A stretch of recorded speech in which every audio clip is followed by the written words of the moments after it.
Hey there, and welcome back to episode 4 of the Venmo podcast. I am your host, Rich Levesque. We're going to talk about expectations in a little bit, but before I start, you ever feel like you've got this skill that you wish you didn't? Maybe it just feels that way, but it's like there's this annoying little quirk that drives you batty, and it always seems to pop up at the most inappropriate times or inconvenient times. Or at least it just feels like it. And you tend to completely overreact to it. One of mine is losing and misplacing stuff. I swear, if I could find a way to make losing things a lucrative gig, I could probably buy an entire Congress. And maybe even a second one, just for good measure. So, at some point recently, that talent reared its head, and on a Sunday, I was getting ready to go out, head to the gym, and do my routine, and I realized my winter hat was MIA. I had just bought the damn thing like a week or so before because I managed to lose the other one that I had. And it dawned on me as I was switching out coats, getting ready because there was snow in the forecast. Like, where the hell is my hat? I checked my pockets. That was the last place I remembered putting the hat, was in my coat pocket when I was in the car driving. Remember that clear as a bell. So I checked the inside of my car. Nope. Zippo, squat, nada. So the only possible scenario was it would have fallen out in the one place I got out of the car the night before.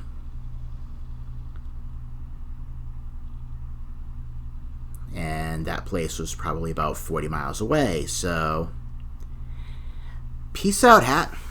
It was a good run of 8 days or whatever I said it was.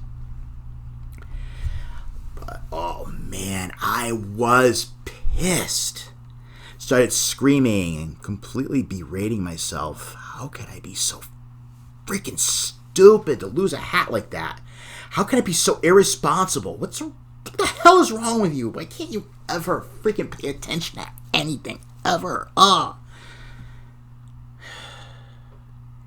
Yeah, it sounds pretty ridiculous as I rehash that. I do realize. In fact, even about 30 seconds in, I was kind of feeling a little bit silly, getting as worked up as I did about that. But don't we all at times get gummed up in stupid shit? You know, things that, when our lives flash before us, we're not going to remember. But man, in that moment, it can be frustrating. All because of a possible lapse in concentration. Now it means more time and money better spent elsewhere. In this particular case, it's gonna be going to get a hat at the store on a busy Sunday night right before a snowstorm, because that's always the best time to go hat shopping. And between the Christmas shoppers and the oh my god, we gotta get the milk and bread brigade being out in full force, because it's New England and we've never dealt with 4 inches of snow before, apparently. It just didn't really help the mood. But I did finally get it all back into perspective and pulled my composure together. Eventually. I mean, it was an excuse to buy another hat. If you know me, I kind of like hats a little bit. Or, like, a lot. And I actually did find a nice Patriots hat in the store for like $6. So I was pretty impressed with myself, and I say so myself, it's a pretty baller hat. And for the inevitable insurance, I found another 2-pack of hats for like $10. Go me. So this particular Pat's hat has found permanent residence on my dome since I bought it. Of course, it was a Sunday when I bought it. They played Sunday night. And they did not win. I wore it right through the following week. And this past Sunday, they played again. I wore the hat. And once again, they did not win. So, old me probably would have taken the hat outside, certainly by the end of last night, and set it on fire because it's cursed. This time, no. It's my hat. It's a nice hat. I like my nice hat. And jinxes and superstitions are a mental creation. I swear. Don't look at me like that. Besides, they're the ones that lost, not me. I have no power over them. They're the ones that have to figure their crap out. Not me. Just saying. But burning things because curse? Well, that was literally a thing for me back in the day. College. And it involved a jersey. This really awesome Bruins Cam Neely number 8 jersey that I wanted now, and I stupidly, especially back then, put on my credit card. Did I mention it was an awesome jersey? Except there was one little thing with my really awesome Cam Neely jersey. Every time I put it on, bad stuff went down. Not necessarily just me with the Bruins either, although not too long after I bought it, even Cam Neely was forced to retire because it turned out that his hip was trash and wouldn't allow him to play anymore. So, yeah, it broke my favorite player. And also, everything I seemed to touch when I was in that jersey would just go straight to shit. Like, everything. First night I wore it, I ended up with a migraine. The second night I wore it, where a series of events went down, and the night ended with me trying to pick a fight with an entire fraternity. It didn't go well, as you would expect. Somehow I managed to stay in one piece, but otherwise, yeah, no, not so much. Of course, it had to do with a number of other factors as well. A, the amount that I had drank that night. B, the girl that I went to the frat with kind of stirring up trouble. And C, a combination of hormones and white knight syndrome. That could be another podcast subject for another day, though. So at that point, I did start to wonder about the jersey because it couldn't possibly have been my bad decisions. So I wore it to work a couple of nights, and things just would go horribly wrong at work, or bad things just kept happening. And another time I wore it in a friend's car, and it ended up that we had to hang out and wait for AAA to come. And other things just kept happening with this. And just for kicks, a friend offered to wear it, and that night ended with her going to the ER. Another friend tried it, and some other bad juju happened there. It got to the point where I was once sent home from work for wearing it. See, I kept insisting on wearing it, even though it felt like a jinx, because it was so awesome, and I had to justify the stupid money I spent on it.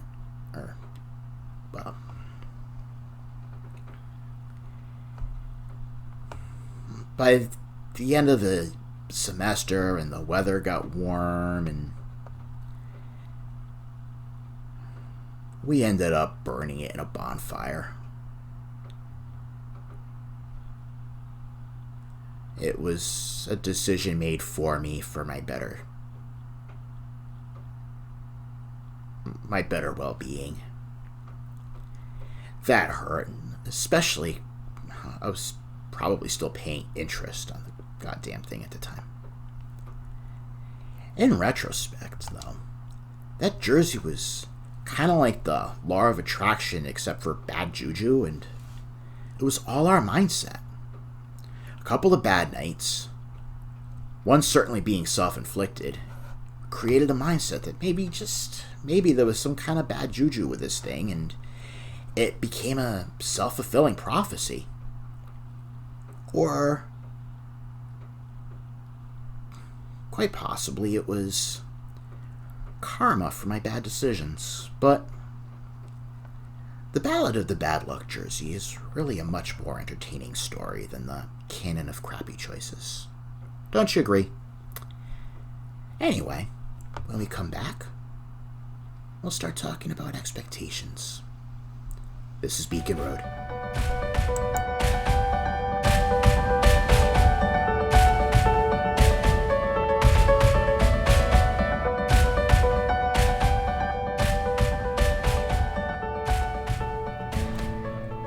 And welcome back. Thanks for listening to Beacon Road. My name is Rich Levesque.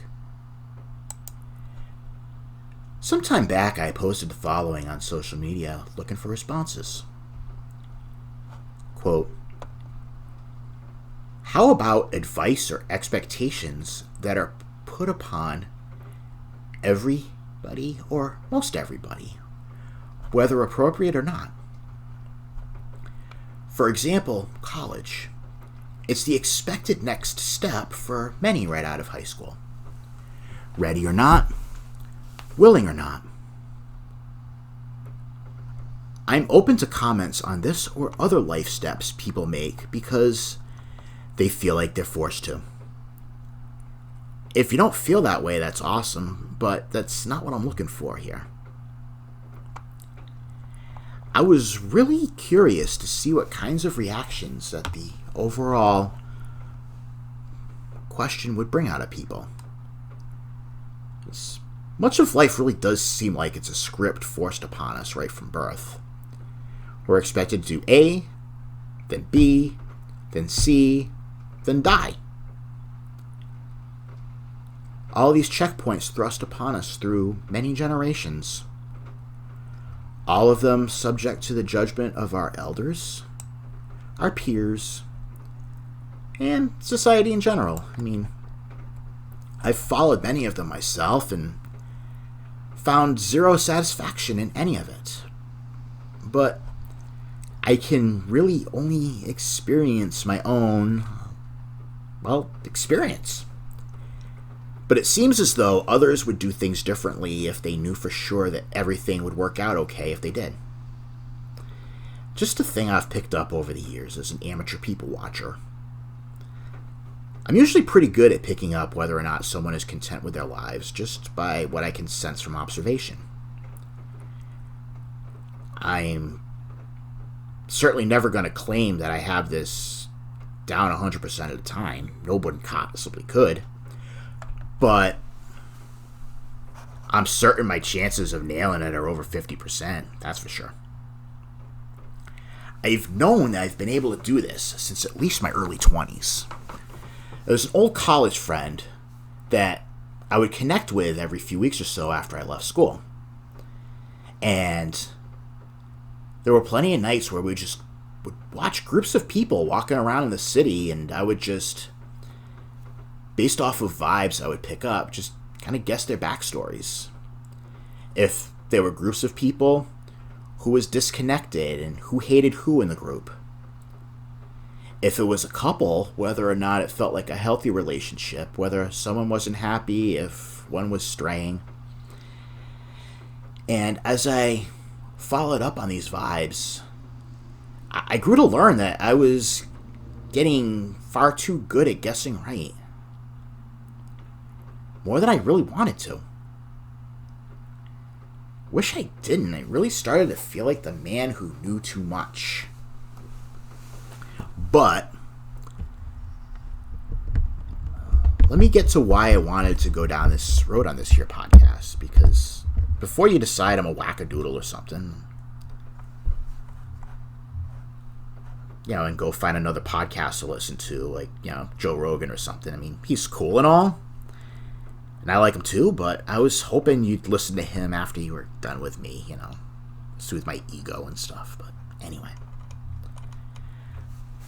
I was talking to a young woman recently, and she'd offered up in conversation that she had chosen to not go to college right away like her peers.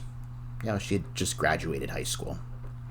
And she said to me, look, if I go to college, I know right now I'm looking at $100,000 plus loan and all the pressure that goes with that. And the thing is, right now, I have no idea what the hell I want to do. It makes no sense for me to put myself in that kind of hole right away, because that's just what I'm supposed to do so that I can make someone else happy. And a lot of my friends are doing that and wish they weren't. Thank God my parents are supportive of me on this and are encouraging me to figure out what I need to figure out right now.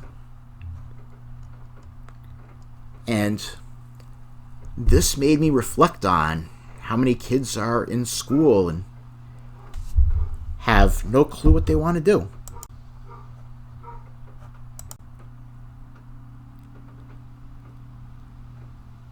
How many are going through the motions in a major they think is just going to make their parents happy? Or how many end up bombing out because they had no idea what they wanted and tried to bullshit their way through, only to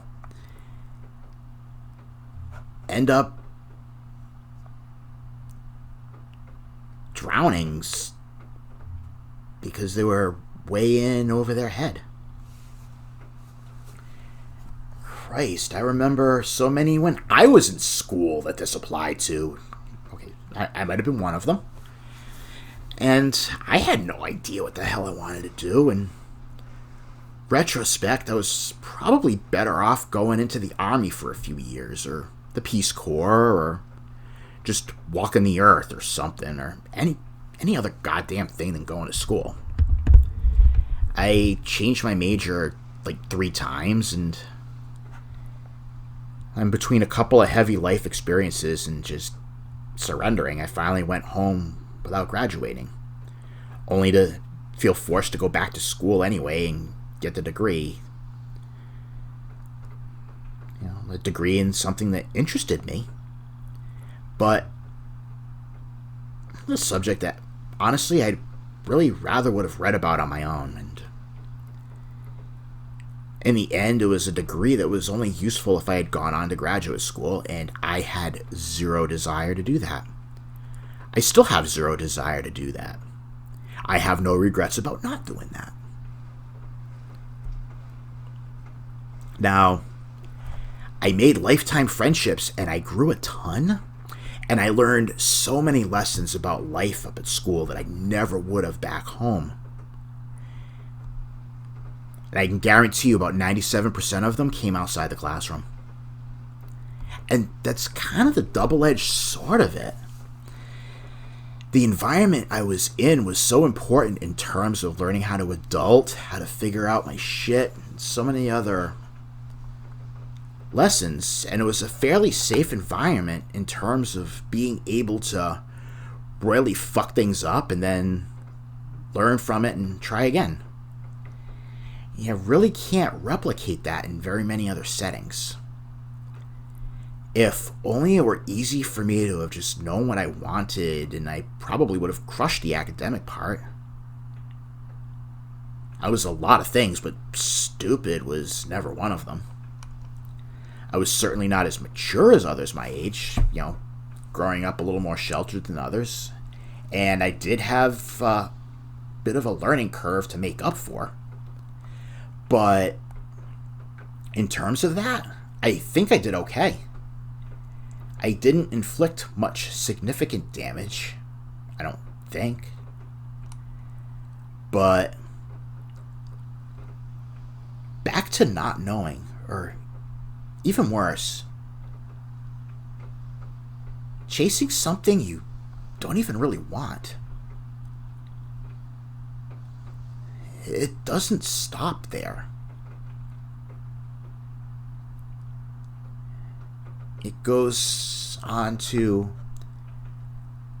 finding the job you don't want, working in a locale you don't want, becoming management someplace you don't want, until next thing you know, you've strung out an entire 40-year career that you just didn't want. Maybe the money was good, but you've seen that money, well, it's certainly helpful and can create a lot of relief, also does not create happiness in and of itself. Maybe you get a nice vacation here and there, but 40 years at 40 plus, quite often plus, hours a week is a lot of time in a world that drains the life out of you. Just to maybe have a couple of years at the end where you get to do whatever you want? If you live long enough, that is. Going all in on maybe a couple of good years toward the end. This is what so many of us do. Because we're supposed to. What the hell?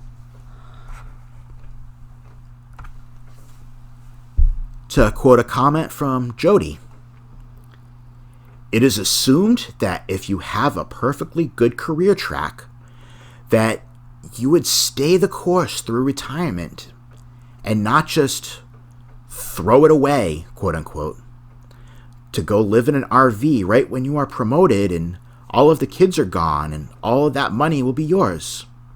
It's expected, quote unquote, that you would choose to build on your retirement until you are old and gray, and then too old to enjoy it, like your parents, and their parents before them.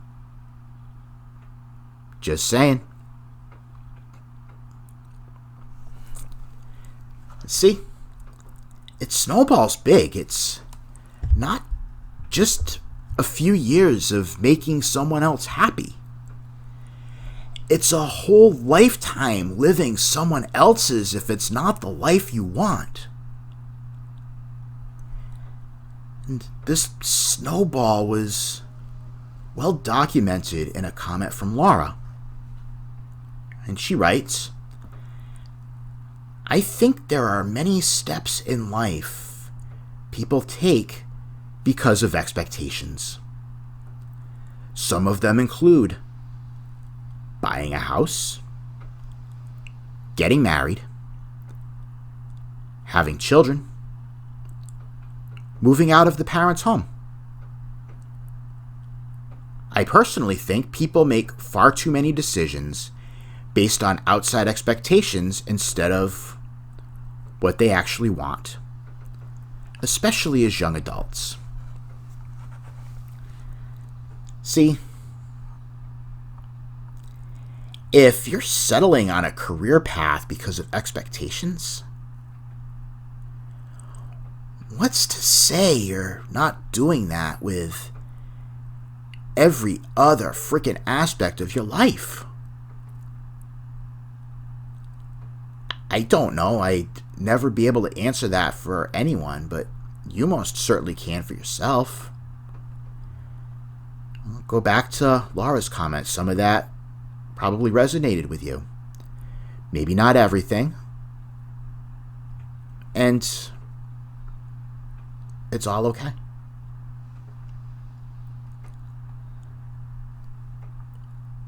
I said I'd never be able to answer that for everyone. No one can. But you most certainly can for yourself. I bore repeating. Others can do this for themselves too. And it can be different than what you would choose. And that's perfectly okay.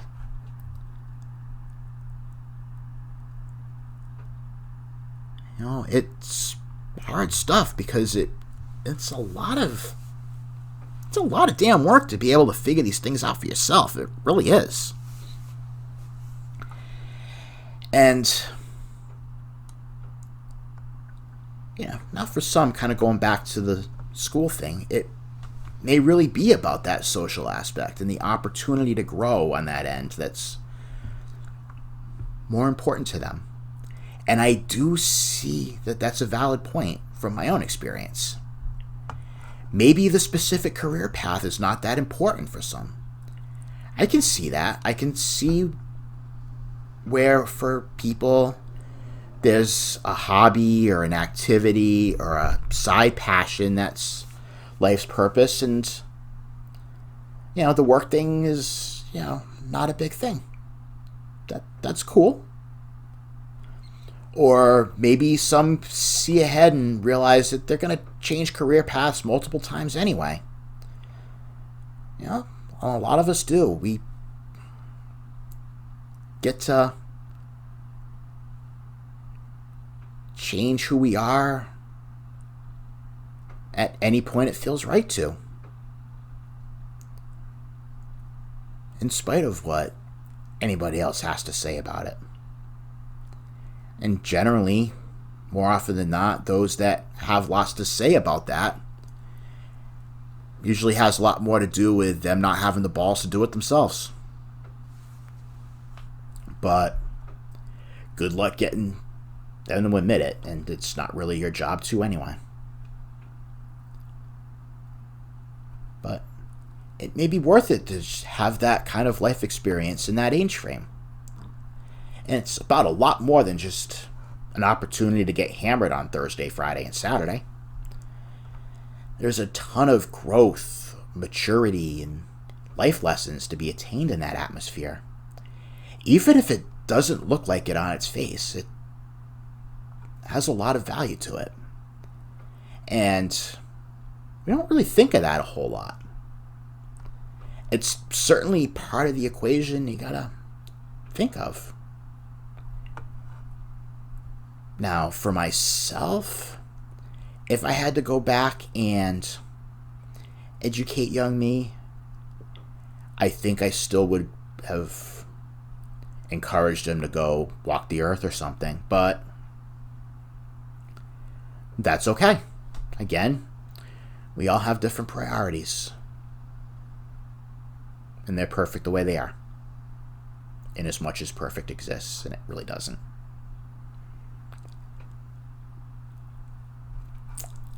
I think the whole point that I'm trying to get to, and I'll admit it's spinning through a bit of a roller coaster in the process, is we buy into a whole idea that we have to lock ourselves into a particular path.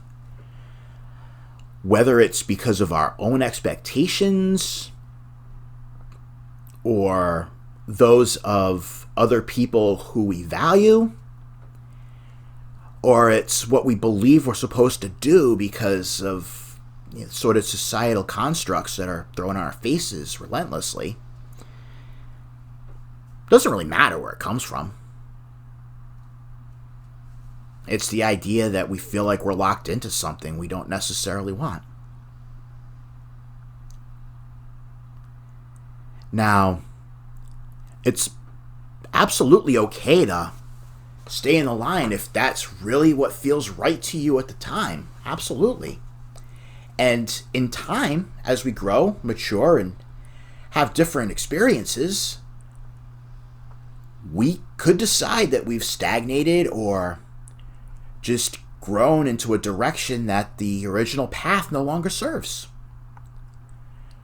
We can allow ourselves to do that. We can allow ourselves to change gears at any point. We only believe we are locked into something because we have allowed ourselves to be convinced of this. It's never been a locked track. Stay if your fire is lit. If it's not, find another track. Try one, or another, or many. It's all fine. Go to college right away, or don't. Wait until you know what you want to do, or don't. All of it is fine. Just make the choice that's aligned with where you are. Don't damn yourself to a river of regret later because you were afraid of disappointing someone. Psst. If someone is actually disappointed, it has everything to do with their own expectations, and that's not your problem. It never was. The programming, the hardwiring, it runs really deep. Even when you're aware of it, and some might use the term awake or awoke. For me personally, it's kind of like nails on a chalkboard, but to each their own. I just happen to think it's a process of progress, and everyone's path is different.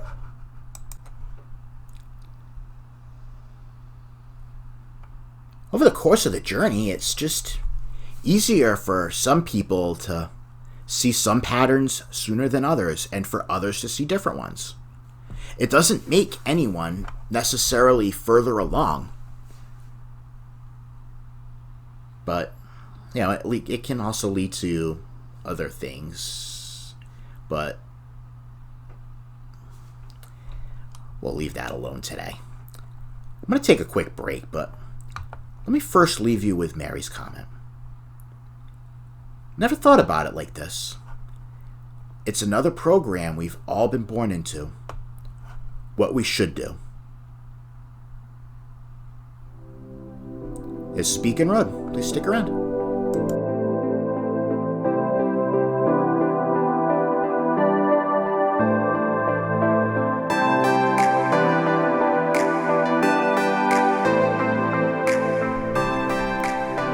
And welcome back to Beacon Road. I am Rich Levesque.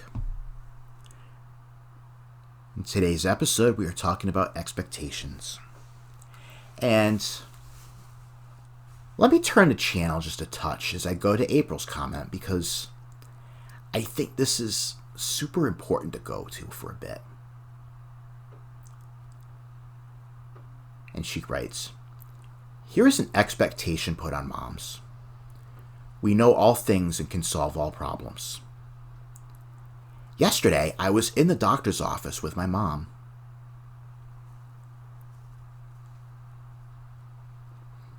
Waiting for the doctor, laptop open, while I'm answering emails for my actual full-time job. In a span of 20 minutes, all 4 of my daughters call or text. One for boy advice, one for medical insurance advice, another for dental advice, and the last one about sandwiches for lunch. It's great to be needed, but my point is, my kids think I'm Wonder Woman." Well, my first instinct was to remark that she was, in fact, Wonder Woman. Because that's a whole lot of juggling and balancing right there. I can't imagine getting much blowback going on and on about how amazing moms are just because they're moms.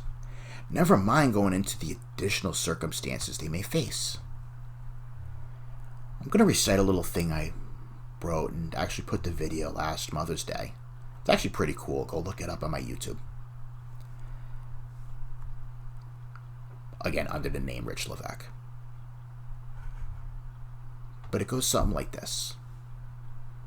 All you moms, I just want you to know that I see you. I see all of you married moms with kids living like it's supposed to be. I wish you a wonderful day with the hubs and the littles. I see you. I see the single moms busting their humps to be all the things for their littles, often not having the time or opportunity to take the spoils. You are heroes to me. I see you. I see those whose moms are no longer with us to celebrate. Days like today, we of course miss them just a little bit more. I can certainly relate as many can. I see you. I see those moms who have lost their children, and their pain and emptiness that can never fade. I can't imagine what is going through your hearts today. I see you. I see those who wanted nothing more than to be moms, but for reasons out of their control, it was never in the cards. Days like this have to be tough, I am sure. I see you. I see those who cannot be with their kids today. Some because of deployment or work. Others because the system failed you. It truly does suck. I see you. I see those whose own demons may have driven your children away. Even if the reasons may be valid, I don't know, and I'm not here to judge. It just is what it is. I'll keep it there and hope that one day those demons can be cast aside and at the very least peace can be found, even if the bridges cannot be mended. I see you. Again, you should go look it up on YouTube. It was so much better when I recorded it last spring. You know, it could use some more views, just saying. But it really is a challenge, though. You're responsible for bringing a life into this world and doing your absolute best to, well, for starters, completely keep them alive early on. And then to gradually let them learn to discover the world around them while balancing keeping them in danger. And continually doing this through childhood and adjusting the balance for what they're ready for. And making more adjustments as it leads them to other things that they're not. And trying to decipher the difference. That's hard. And doing this while they're mostly fighting you on it because they're kids and that's what they do. And kids want what they want and they want it now because that's how they're wired, because they're kids. Oh, and in addition, you have all these other entities that you basically have to shut the hell up in the process. You may have schools who insist on making you provide this thing, pay for that thing, and forcing them to complete this still other thing every night, and continually judging and labeling, intended or not, the kid in an indirect way, your performance as a mom. And you've got other people that have their input that they insist on throwing in. Sometimes you got to deal with, the struggles of co-parenting and even sometimes courts. Family, friends, social scenes, total friggin' strangers throwing in their 2 cents, on and on and on. And, oh, by the way, you don't get any sort of instruction manual for this. A lot of times you just go by watching what your parents did. Maybe it works, maybe it doesn't, maybe it didn't work for you either, but it's what you know. And even with doing your absolute best, you're going to miss things, make mistakes, and inevitably do damage to your kids. You can't not. Perfection doesn't exist. And in a way, you're growing and learning on a whole new level with every child. Each one brings their own unique gifts, but also their own unique challenges, which are unique lessons and opportunities. Regardless, it needs knowing and remembering that you are truly doing your best, especially when it feels like it's all going to hell in a handbasket. And even doing your best, there are elements you will never be able to control, which means that things can still go horribly wrong. You can't control which peers they connect with, or what crowds they follow, what environments they choose for themselves. They'll have to fail and then pull themselves back up. And it may not happen. And there isn't a friggin' thing you can do about it except live with the pain of what that may bring. And to love them and yourselves through it all. That sucks, I can't lie. And again, I'll never experience this for myself, but it's what comes through to me as I observe and I watch and I listen and I try to learn. And let's go back to April's comment for a second. It's expected that you'll always have the answers to everything just because you're mom. And that can't be any further from the truth, because there is no human out there with the answer to everything, no matter how much someone thinks they do. Side note, when they think they do, it's a safe assumption that they probably know even less, but they're so full of it that they can't find the space to learn anything new, because they can't fit it in with all their bullshit. Just saying. But it's okay not to know what you don't know. It's okay to be upfront about that. It's okay to not have every answer. It's okay to not even try to bullshit an answer. You're human with all that comes in that package. You can't know it all. Be okay with that. Embrace it as an opportunity to learn. Or even as an opportunity for the kiddos to learn something valuable as well. It's all as it should be. I saw a post a few days back that I meant to go back and comment on, but I lost track of. It happens. It came from a mom that I know who was tremendous. And she was in a really uncharted territory involving a situation with one of her kids and was seeking out some advice. I won't elaborate on the particulars because they're not mine to do that with. I'll just paraphrase what I wanted to reply with, because it may resonate to somebody listening. It was something along the lines of commending her for even being vulnerable enough to ask for advice in the situation. It shows me two things. The first being the depth of love for her child that led her to take a risk and post for help. Let's face it, in such a forum, you set yourself up to catch responses for people who can kind of be judgmental assholes and should keep their opinions to themselves, but, think that their bullshit is so golden that it needs to be spread everywhere.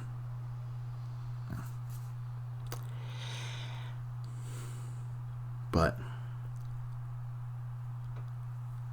in addition to the love, there's a power to owning your vulnerability, and that really shined through.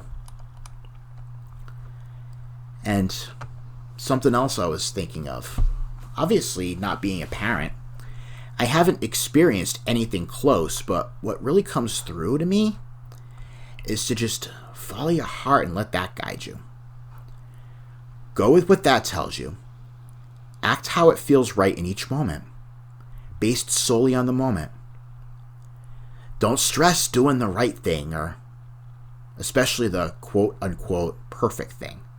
Just be you. That in itself is going to allow you to lead every time from a space of love.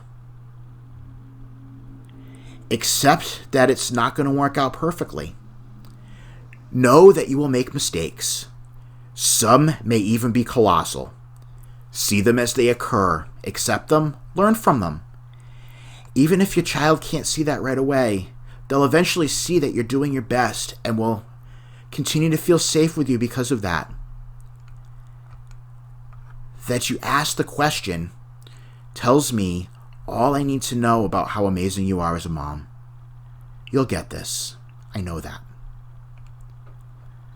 Moms are just heroes, and I can go on and on for days about this, but we all do have other things we need to accomplish today, so I'd better dial it back just a little.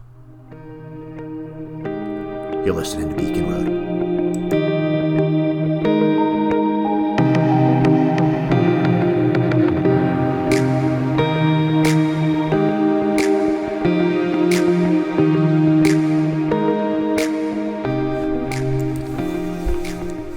And welcome back. I just want to thank you once again for listening to this episode of Beacon Road.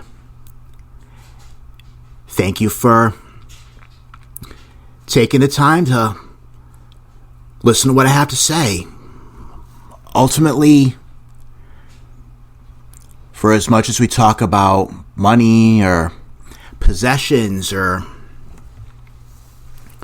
other stuff, and how much value that has, our most valuable commodity is always going to be time.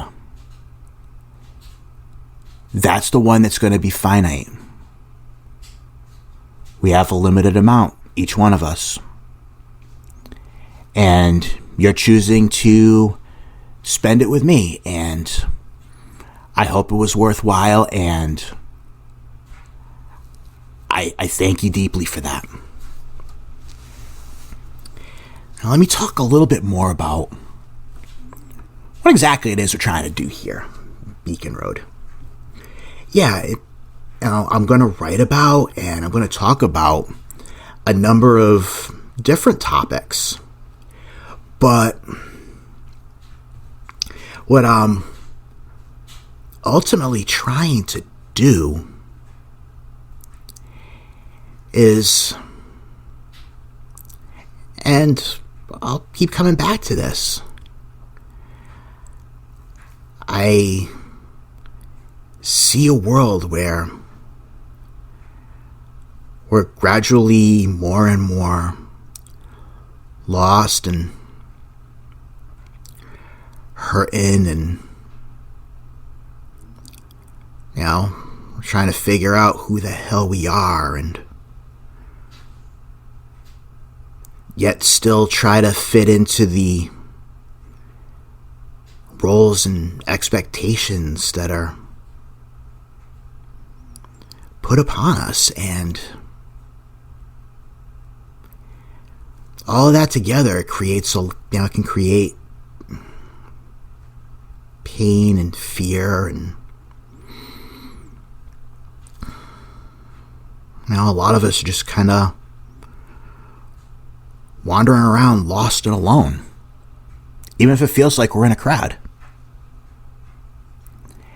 And I'm not saying that with any agenda or expectation about what it's supposed to look like. It's supposed to be individual, and I really don't care what your agendas are. I see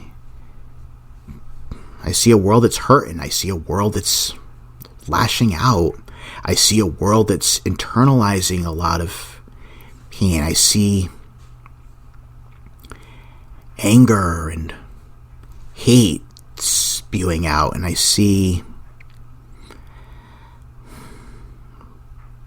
more and more violence and more, people trying to stuff their pain and calm it with things that they get addicted to. And I see people that just, they can't do it anymore, and they have to end it. And you're seeing suicide rates going up, and I see people's mental and physical health not being where it should be, even though we've got so many more options and tools at our disposal that should help with these things. We're all kind of a mess out here, and I don't have a lot of solutions. I'm certainly not an expert. I'm not a professional. I'm not a coach. I'm not anything like that. And I'm not really here to give advice or any of that sort of thing. I can tell you what works for me or what works I've seen work for others.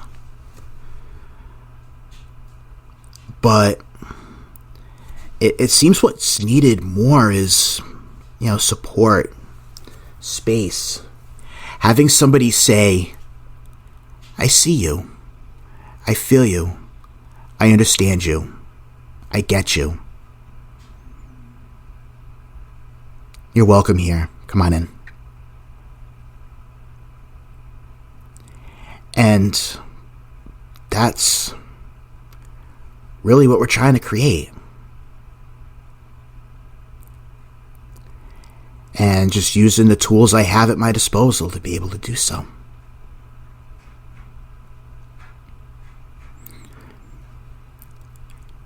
Basically, if you're out there and you're looking for a friend, let me be that friend.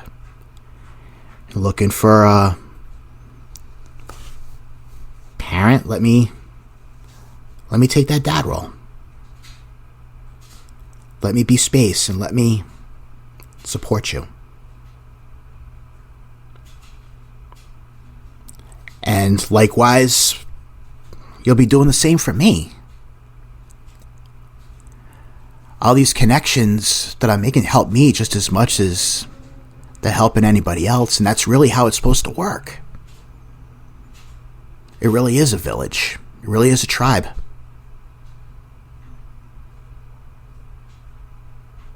No matter how much we're taught otherwise.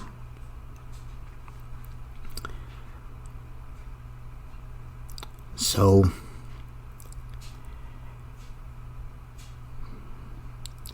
whatever, calls to you, if you feel that's